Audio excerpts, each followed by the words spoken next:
بسم اللہ الرحمن الرحیم۔ السلام علیکم ورحمۃ اللہ وبرکاتہ۔ پچھلے دنوں ایک خبر میرے سامنے سے گزری کہ دنیا کی نمبر 1 ایماندار قوم کون سی ہے۔ گوگل پر یہ تحقیق کی گئی، سرچ کی گئی، لسٹ بنائی گئی جو سامنے آئی کہ دنیا کی ایماندار قوم کون سی ہے۔ میں نے سوچا کہ یہ پاکستانی ہوں گے، ایران کے ہوں گے، ہو سکتا ہے سعودی عرب کے ہوں یا کسی اور ملک کے، مسلمان یقیناً ہوں گے۔ لیکن جب اس لسٹ کو دیکھا تو اس میں نمبر 1 ٹاپ پر جو قوم تھی، نمبر 1 وہ جاپان کی قوم تھی۔ یعنی ایمانداری میں نمبر 1 قوم کون سی ہے؟ جاپان کی ہے۔ اور مزے کی بات یہ ہے کہ ایک اور لسٹ دیکھی کہ دنیا کی صاف ترین قوم کون سی ہے، پھر جاپان کا نام۔ دنیا کا خوبصورت صاف ترین ملک جو ہے وہ کون سا ہے؟ جاپان۔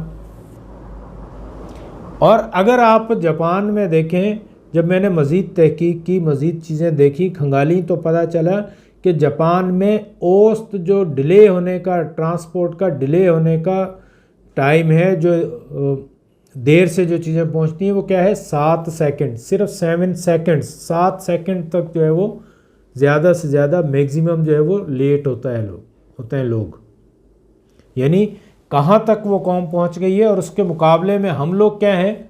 ہماری ٹرینیں دیکھیں، ہمارے پورے ملک میں گاربیج دیکھیں، گند دیکھیں، بے ایمانی دیکھیں، دھوکہ دیکھیں، فراڈ دیکھیں کہ کس حد تک ہے۔ ہم تو اس لسٹ میں بالکل آخر میں، اینڈ میں بھی نہیں آتے۔ اور جاپان کو دیکھیں کہ وہ نمبر 1 پر ہے۔ مجھے وہ ان کی بات یاد آ گئی، شیخ عبدہ مصر کے تھے، وہ ایک دفعہ فرانس گئے تو وہ کہنے لگے کہ میں نے فرانس میں مسلمان نہیں دیکھے لیکن اسلام دیکھا۔ اور مصر میں وہ کہنے لگے کہ میں نے یہاں پر مسلمان دیکھے، اسلام نہیں دیکھا۔ یعنی اسلام کی تعلیمات پہ عمل کہاں ہو رہا ہے؟ یورپ میں، امریکہ میں، جاپان میں۔ ایماندار تو ہمیں ہونا چاہیے تھا، لیکن نمبر 1 کون ہے؟ جاپانی۔ صفائی پسند تو ہمیں ہونا چاہیے تھا، لیکن نمبر 1 کون ہے؟ وہ لوگ ہیں۔ یہی وجہ ہے کہ وہ آج دنیا میں ترقی یافتہ ہیں۔ تو جب میں نے تھوڑا سا کھنگالنے کی کوشش کی، غور کیا کہ دیکھیں کہ وہ آخر ترقی یافتہ کیوں ہیں، ایسے کون سے اصول ہیں جن پر وہ عمل کر کے وہ ترقی یافتہ ہو گئے، اور ہم لوگ جو ہے وہ مزید جو ہے وہ گہرائی میں چلے گئے، مزید زوال میں چلے گئے۔ تو میں نے جو چیزیں دیکھیں، جو اسباب دیکھیں، اس میں نمبر 1 پر کیا ہے؟ ایمانداری۔ جو قوم، جو شخص، جو بندہ، جو قبیلہ ایماندار ہوگا وہ ہمیشہ ترقی یافتہ ہوگا، وہ ہمیشہ ترقی کی منازل طے کرے گا، وہ ہمیشہ اوپر کی طرف جائے گا۔ آج دیکھ لیں کہ ہمارے پاس مارکیٹ میں جتنی بھی چیزیں ہیں جو نمبر 1 چیزیں کہلاتی ہیں، وہ سب یورپ کی، جاپان کی، امریکہ کی ہیں۔ جاپانی گاڑیاں دیکھ لیں، نیسلے کی پروڈکٹ دیکھ لیں، بروک بانڈ کی پروڈکٹ دیکھ لیں، یا کوئی بھی کمپنی دیکھ لیں آپ، الیکٹرانکس کی دیکھ لیں، ساری وہاں کی۔ تو ہمارے ہاں کیا ہے؟ جب ہمارے ہاں کی چیزیں دیکھتے ہیں تو وہ نہ کوالٹی میں ہوتی ہے نہ کوانٹیٹی میں ہوتی ہے، کہیں پر بھی پوری نہیں اترتی۔ اس کا مطلب کیا ہے؟ کہ ایمانداری ہی ہے جو کہ آپ کو ترقی پر لے کر جاتی ہے۔ دوسرا اصول کیا ہے؟ وقت کی پابندی۔ ہم اسلام کا دعویٰ کرتے ہیں، اس مومن ہونے کا، مسلمان ہونے کا دعویٰ کرتے ہیں، لیکن حالت ہماری کیا ہے؟ ہمیں وقت کا بالکل بھی خیال نہیں ہوتا۔ سارا دن، ساری رات ہم فارغ بیٹھے رہتے ہیں۔ 8 گھنٹے میں نے دیکھا ہے کہ لوگ موبائل چلا رہے ہیں دن میں، 24 گھنٹے میں 8 گھنٹے آن اسکرین ٹائم ہے ان کا، اس سے بھی زیادہ ہے۔ فلمیں دیکھ رہے ہیں، واٹس ایپ چلا رہے ہیں، فیس بک چلا رہے ہیں، ٹک ٹاک چلا رہے ہیں، سارا دن اسکرولنگ چل رہی۔ اور کوئی کام کہہ دیں تو ایسے کام چور، کوئی ڈیوٹی دے دیں ان کو، کوئی کام دے دیں، فارغ بیٹھے رہیں گے لیکن کام نہیں کریں گے، موبائل چلاتے رہیں گے۔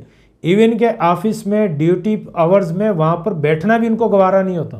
کبھی اسکول سے بچے لینے، کبھی اسکول سے بچے چھوڑنے، کبھی بیگم کو لے کے جانا ہے، کبھی وہاں جانا ہے، اسی ڈیوٹی ٹائم میں جس کی وہ تنخواہ لے رہے ہوتے ہیں، جس کی وجہ سے ان کا کچن چل رہا ہے، اسی وقت جو ہے ان کو سارے کام یاد آتے ہیں۔ یہی وہ چیز ہے جو کہ ہمیں معاشرے میں ذلیل و خوار کرتی ہے۔ آج دیکھ لیں کہ کس طرح سے جو ہے وہ پوری دنیا میں ہم لوگ ذلیل و خوار ہیں۔ تو وقت کی پابندی جو ہے وہ بڑی اہم چیز ہے، وقت پر کام کیا جائے۔ جاپانی قوم کو دیکھ لیں کہ ان کا ڈیلے ٹائم کتنا ہے، 7 سیکنڈ.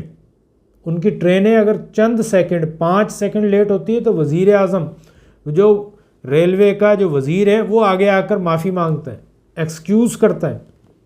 اور ہمارے ہاں 8 گھنٹے ٹرینیں لیٹ ہوتی ہیں، کوئی پرواہ نہیں ہوتی. کسی وزیر کو، مشیر کو، کسی کو یہ ان کے سر پہ، ان کے کان پہ جوں تک نہیں رینگتی کہ یہ ہو کیا رہا ہے. ابھی کل وزیر اعلیٰ صاحب ہمارے پاس حیدرآباد میں آئے وزٹ پہ، تو ان کے آنے کی وجہ سے پورا شہر بلاک، پورے روڈ بلاک، ٹریفک بند کر دی گئی. یعنی کتنا لوگوں کا جو ہے وہ انہوں نے لوگوں کے لیے عذاب بن گئے. یہ تو بادشاہ سلامت بھی ایسے نہیں ہوتے تھے. تم عوامی نمائندے ہو یا ایک عوامی عذاب ہو تم. یعنی یہ وزیر ہمارے لیے ایک عذاب سے بھی کم نہیں ہے. کتنا وقت کا ضیاع، فضول خرچی، کتنی چیزیں وہ کرتے ہیں. یہی وہ چیزیں ہیں جن کے اوپر انہوں نے کنٹرول کیا تو آج یورپ، جاپان سب ہم سے آ گئے. ایک اور چیز احساس ذمہ داری، یعنی سیلف رسپانسبلٹی ہوتی ہے کہ میری یہ ذمہ داری ہے، میں نے یہ کام کرنا ہے. لیکن نہیں، ہمارے ہاں تو خیر وہ ہے ہی نہیں.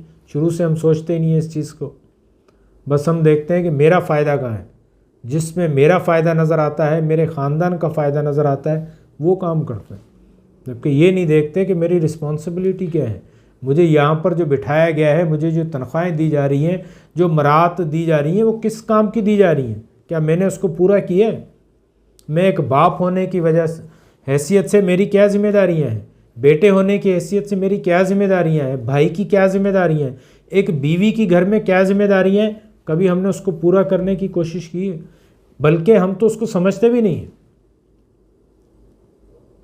گاڑی لے کے روڈ پہ نکلیں گے تو ہماری کیا رسپانسبلٹیز ہیں؟ قانون کو فالو کرنا ہے، لوگوں کا خیال رکھنا ہے، صحیح ڈائریکشن میں، صحیح جگہ پر صحیح پارکنگ کرنی ہے. نہیں، یہ تو ہمارے یہاں ہوتا ہی نہیں ہے. یہی وہ وجوہات ہیں جو کہ عوام کو مزید، ملک کو، قوم کو پستی میں لے کر جاتی ہیں. سیرت النبی کو پڑھ کے دیکھیں تو نبی صلی اللہ علیہ وسلم نے کیا کیا تھا؟ لوگوں میں احساس ذمہ داری پیدا کر دی ہے، لوگوں میں وقت کی پابندی پیدا کی. یہ نماز، روزے، حج، زکوٰۃ کیا ہے؟ یہی وقت کی پابندی تو سکھاتے ہیں ہمیں، احساس ذمہ داری دلاتے ہیں. ایک اور ہے منظم زندگی، ڈسپلینڈ لائف، یعنی کس کام کا جو طریقہ ہے اس کے مطابق کام کو کریں. لیکن ہم لوگ تو کچھ بھی نہیں، صرف جگاڑ کر رہے ہوتے ہیں کہ بس وقت جو ہے وہ ٹل جائے، کام کسی نہ کسی طرح سے یہ آنے بہانے کر کر جو ہے وہ مصیبت ٹل جائے، یہ موقع نکل جائے، ہمیں کام نہیں کرنا پڑے. اس کا جو ڈسپلن ہے اس پر ہم کبھی جو ہے وہ بات ہی نہیں کرتے.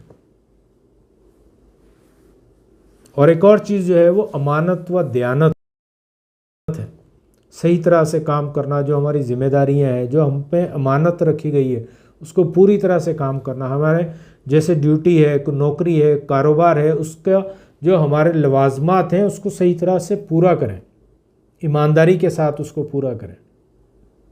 جس کی تنخواہ لے رہے ہیں، جو ہمیں عزت مل رہی، جہاں سے پیسہ مل رہا ہے، اس کے جو ہمارا ذمہ داریاں ہیں اس کو صحیح طرح سے پوری کریں. ایک اور چیز جو ہے وہ صفائی و ستھرائی ہے. الطہور نصف الایمان کہا جاتا ہے نا، لیکن ہم لوگ اس کے اوپر تو خیر کبھی سوچتے ہی نہیں ہیں. وہیں جو ہے وہ کچرا بھی اوپر جو ہے تھیلی میں باندھ کے اوپر سے نیچے پھینک دیتے ہیں. کچرا دکان سے نکالا، روڈ کے سینٹر میں چھوڑ دیا. یہ انسانیت ہے؟ کبھی یہاں پر پیک تھوک رہے ہیں، کبھی وہاں پیک تھوک رہے ہیں.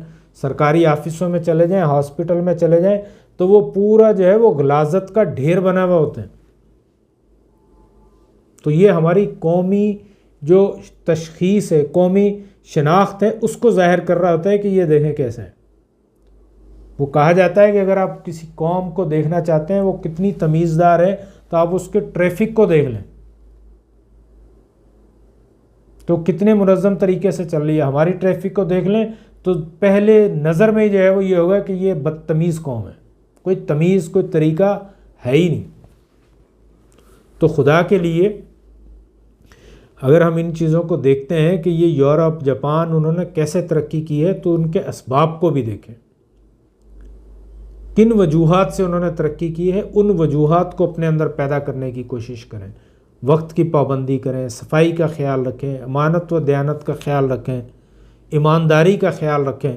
احساس ذمہ داری پیدا کریں، اپنے بچوں میں احساس ذمہ داری پیدا کریں، گھر کے اندر جو ہے وہ احساس ذمہ داری، اپنی ذمہ داریاں پوری کریں، تب آپ گھر میں کریں گے تو پھر باہر بھی کر سکیں گے۔ اللہ تعالیٰ سے دعا ہے کہ اللہ تعالیٰ ہمیں ایک صحیح اور سچے اور پکے انسان اور پھر مسلمان بننے کی توفیق عطا فرمائے۔ اشرف المخلوقات کا ٹائٹل جو ہمیں دیا گیا ہے وہ اس لیے کہ یہ سمجھدار لوگ ہیں، سمجھدار مخلوق ہیں، تو یہ چیزوں کو منظم کرنا جانتے ہیں، لیکن ہماری جو لائف ہے وہ اتنی غیر منظم ہے کہ کوئی چیز، کوئی سرے سے کوئی چیز ہے ہی نہیں وہاں۔ تمام نظام، تمام چیزیں جو ہے وہ بری طرح سے تباہ و برباد ہم لوگ کر چکے ہیں، اور پھر ہم کہتے ہیں کہ جناب وہ اس نے ترقی کر لی، اس نے ترقی کر لی، اور اس ترقی سے حسد کر کے ہم نے ان قوم سے جو ہے نا ان کو اپنا دشمن سمجھنا شروع کر دیا۔ بہرحال بہت شکریہ، اللہ تعالیٰ سے دعا ہے کہ اللہ تعالیٰ ہمیں سیدھے راستے پر صراط مستقیم پر چلنے کی توفیق عطا فرمائے۔ وآخر دعوانا الحمد للہ رب العالمین۔ السلام علیکم ورحمۃ اللہ وبرکاتہ۔